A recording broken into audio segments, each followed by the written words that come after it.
Love makes one do some ridiculous things. And when it boils down to it, the entire story of the Hunt comics is basically a love story.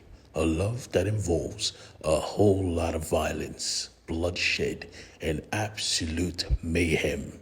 Welcome to my channel, and this is Hunt, the amazing comic book series by Todd and Robert Kirkman, drawn by the amazing Ryan Otley. Get comfortable, get excited, and let me introduce you to this character I love so much. Now, let me tell you about our main character, who for some reason has our story starting out with him leaving the room after having a lovely night with a woman of the night. His name was Daniel, and he was a father of a church. Now, she wondered where he was going to this early morning, but he said, yeah, I got stuff to do. Would you want to give me some freebies? She said, nah, we see ourselves way too often. I don't want you catching feelings. He lit his cigar and he stepped out. His life sucked. And worst of all, he now has the unfortunate task of meeting up with one person he really doesn't want to see. His brother. You're late. Shut up. Let's get this over with. Now, it was clear that this had become a pattern they have experienced often. His brother was coming here to make a confession. Forgive me, Father, for I have sinned. Oh my God, can you stop wasting time and get this over with? He said, no, not in here. He said, all right, tell me something, brother. How many people have you killed today? He said, not many. As we come to realize, his brother was like that. His day began with him waking up in a grave filled with corpses. He had to claw his way out, ripping the bag with a knife. This was not the plan. Hello? Headquarters. I'm in a mass grave. Where do I go to? They said, hold your position. He said he can't. This was not the plan. He was dropping folks, anyone who came across him. People who thought they could sneak behind him took the shot, but they missed. He was that good. He was really good. Dangerous with enough confidence to stand and fight a couple of people with only a machine gun. But the tools didn't make the warrior. He didn't need it. He just needed it to speed up the process. When everyone was dead, he had the access code. Control, report, I'm flying blind. He gained access to the building, and he knew there was a scientist here he was supposed to pick up. That was his mission. They led him across the hallway until he found the scientist. We need to go, Doc. Pack your shit. Lead the way. He said, I will go, but I need to get my sample first. Do you mind following me? And he followed him to a cage where people stood alive, rotten. He had a glimpse of pride in his eyes. Can't you see? Amazing, isn't it? The soldier said nothing. All we heard was blam. The scientist was put down like a dog. Control called. They heard the shot. He just reported he's dead. They screamed, why? We needed him. But he said, I don't care. You haven't seen what he's done. I have. He's dead. You lot need to follow. And he led the way, leaving the scientist behind with his bag. Sadly, that bag was really important. So important, in fact, someone else stole the bag. He saved the people. He was a good man. I mean, he did it by killing a lot of people, but he was still a good man because he tried to do the right thing. His brother did not give a fuck. Are we done here? He replied, yes, we're done. Please go see Mother. She worries about you. He stopped him right there. Whoa. That in there is something I have to do so no other person has to find out what an animal my brother is. It is my duty. After that, you don't exist to me. His brother left the church, knowing full well someone was following him. And when he wanted to act, he was too slow. He was dropped, and he was taken. The next few hours of his life was hell on earth. He got tortured by people he knew. It hurt. There was blood. And they kept asking the same thing. Where did you hide it? Where is the book? He did not have the book. He left it behind. He was a tough guy though. He didn't say too much. He just said, get this shit over with. Just know my people will come back and bite you in the ass, for sure. Hearing this, he reported back to his boss, who simply said, all right, cut off his privates and let him watch. If he still doesn't give up the book, he probably doesn't have it. And in that case, just kill him. And obviously, that is exactly what happened. He died in the most excruciating way possible. His burial was quick. His family was there. His brother, on the other hand, was still in the car, talking to someone. Who would that person be? Well, him, of course. Yeah, he was still alive. Well, he was dead, but he was still there. His brother thought he was going insane. He kept making the same request. You need to go see her. He wasn't even talking about his mother. He was talking about his girl. You need to go see her. She needs to be protected at all cost. He thought, hey, it's probably my subconscious telling me to go see Amanda. Fine, I'll go. Just shut up. After the burial, as promised, he went to go see her, and it was quiet. She tried to apologize for something, but he said, no, don't do that. Let's just drink tea and enjoy the moment. When the moment was done, he was about to leave, but she said, no, you need to stay. I don't want to be in this house alone. Everything reminds me of him. He had no choice but to sleep over. But you see, that was his biggest mistake, because if he didn't do that, he would probably not have met these guys.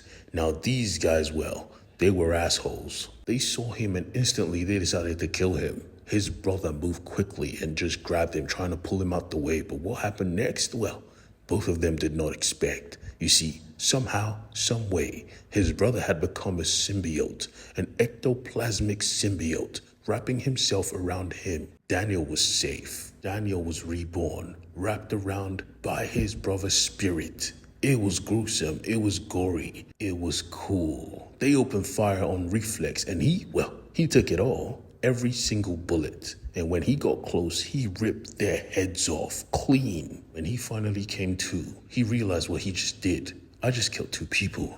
Kurt, maybe you're not in my head. What the fuck is going on? His brother responded no time, grabbed the earpiece. He grabbed it and put it in his ear, and he still heard that there were still more people downstairs, waiting to hear from the kill team they sent upstairs. They were going to come up one way or another, so the best solution was for them to go down. Mind you, Daniel has no single combat experience, so Kurt took hold of the body. Relax, Daniel, I've done this before. And he really had, because he was wicked with it. He was moving like actual prime Spider-Man. Nah, screw that. He was moving like prime Venom. As soon as he saw their van, he launched into action. The tentacles became sharp. He took out the driver quickly. The passenger thought he could shoot him. Really? You can't. He killed him too. Now he was left with 4 bodies and not an answer to what to do with them. They will find them and he will be charged with murder. He needed to clean this shit up. So his brother gave him an answer, a cleaner he could call. And so he did. At first glance, this guy didn't look like a cleaner. He looked like a bouncer. But as soon as he saw the room, he didn't shake. He didn't flutter. Matter of fact, he grabbed Daniel by the neck, choking him out. How the hell did you get my number? Last I checked, you're a civilian. Who are you? He introduced himself and mentioned his brother's name, and the cleaner started to cry.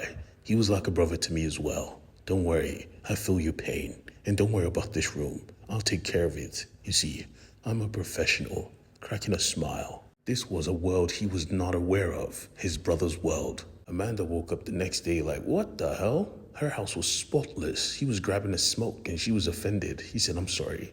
Tough night. She understood. Now, she had to go to work. And so did he. But the thing is, his brother's spirit would not let it rest. You need to protect her, please. He said, I did. I spent the night. Please fuck off. Because of you, I'm a murderer now. He had to be careful what he said because no one else could see the ghost but him. He kept pleading. He said 1,000,000 times no. Just leave me alone, all right? You're dead. You're gone. I'm alive. Let me be.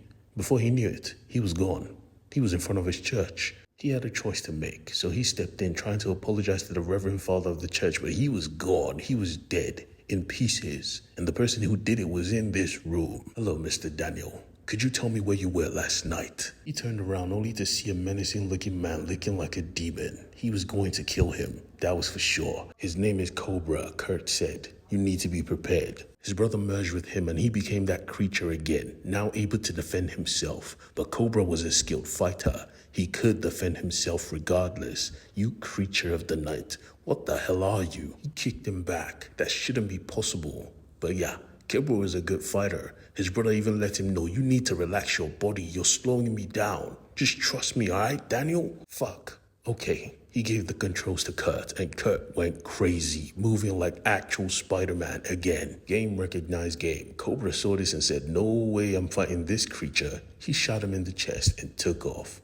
leaving him in a room with a corpse again. Yeah, this was it. His life was over. I killed the freaking Pope of my church. What the hell am I supposed to do now? Where do I go? Who do I talk to?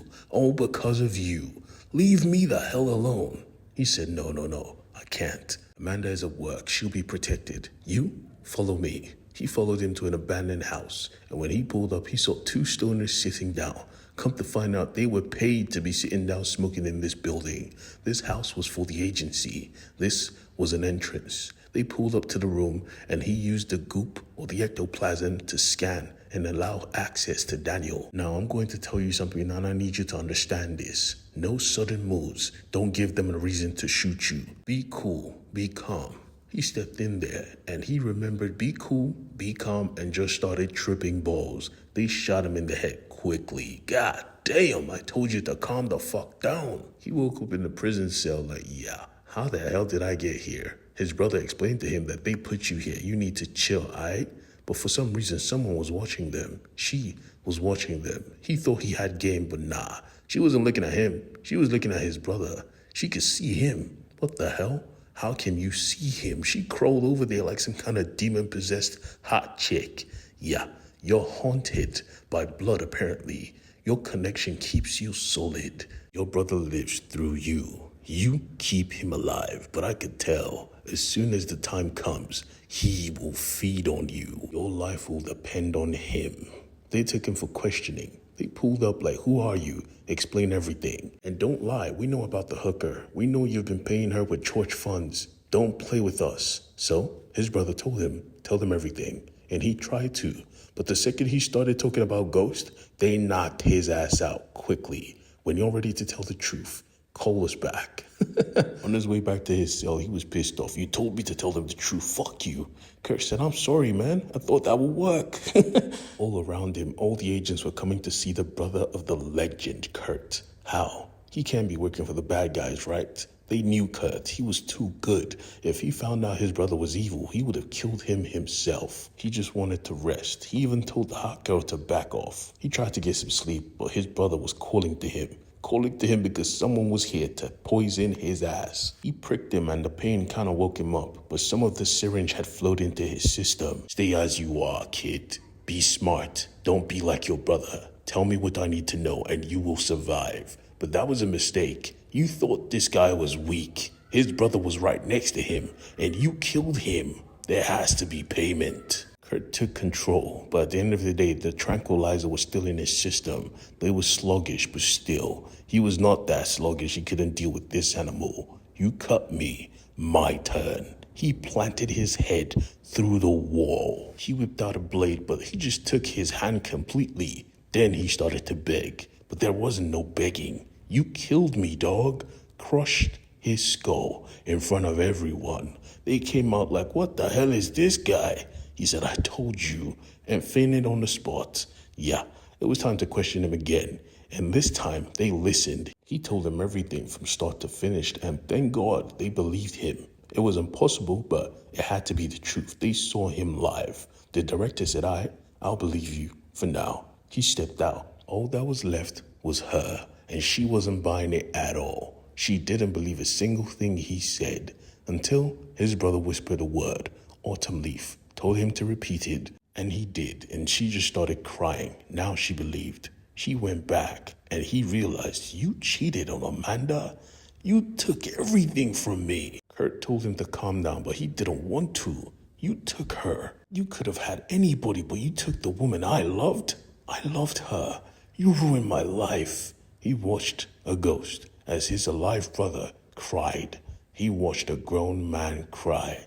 And it hurt every tear. But you see, that was light work. There was more pain to come. As we see Director Rhodes pull up, she was the one in charge. She was the one who got him killed. And he doesn't know it. She is a double agent working for this prick. A man who wanted that book above all else. The story is just beginning. I'm not going to spoil it for you guys, but it gets fucking crazy. So please, don't forget to hit the like and subscribe button. Peace.